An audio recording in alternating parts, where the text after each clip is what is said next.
À la paroisse Sainte-Thérèse de l'Enfant Jésus d'Assini, il est de coutume, la première dame Dominique Ouattara est aux côtés des fidèles chrétiens de la localité pour communier autour de la célébration de la naissance du Christ roi. Un enfant nous est né, jour de joie et d'allégresse.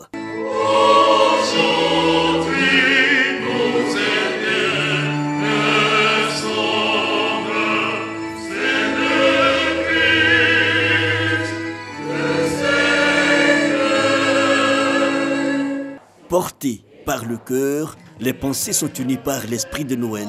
Plusieurs couches sociales, des personnalités, autorités politiques, administratives et coutumières du Sud Comoué autour de la première dame. La parole en partage ce soir, le modèle du Christ dans nos vies, amour et pardon. Le message de Noël nous invite à voir le sens de la gratuité, c'est-à-dire à nous pencher un peu plus sur ceux qui en réalité sont dans le besoin et qu'on doit aider sans rien attendre d'eux en retour.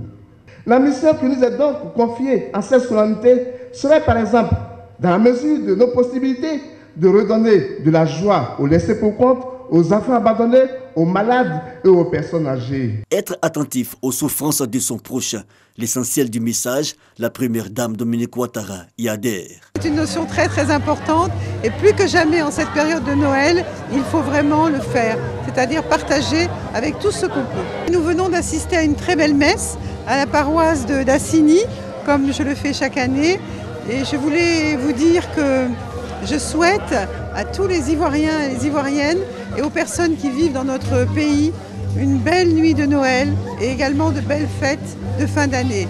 Et surtout que la paix soit avec nous. Dans la dynamique, action de grâce à présenter au Seigneur, mais aussi don de la communauté à la première dame, Dominique Ouattara, qui n'est pas venu les mains vides, des cadeaux, des vivres et non-vivres. À Assini, c'était Noël dans le cœur et dans les actes.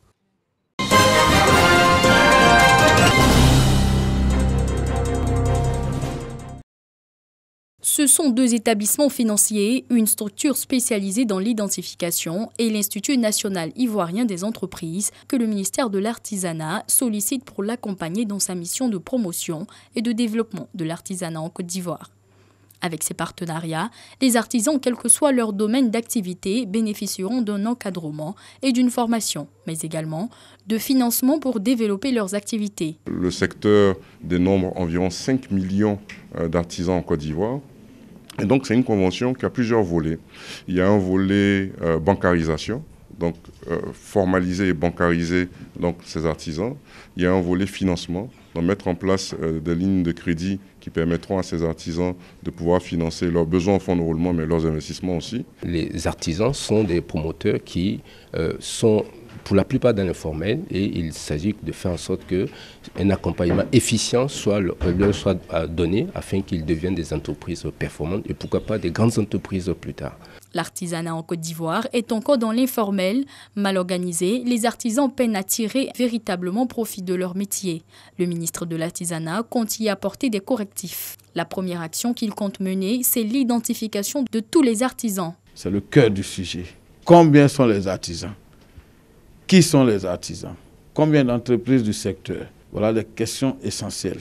Et je pense qu'à travers l'identification comme colonne vertébrale donc de notre action, nous allons pouvoir sortir ce secteur de l'informel. Selon Sidiki Konaté, ce secteur touche près de 40% de la population. Il apporte une contribution dans l'économie ivoirienne.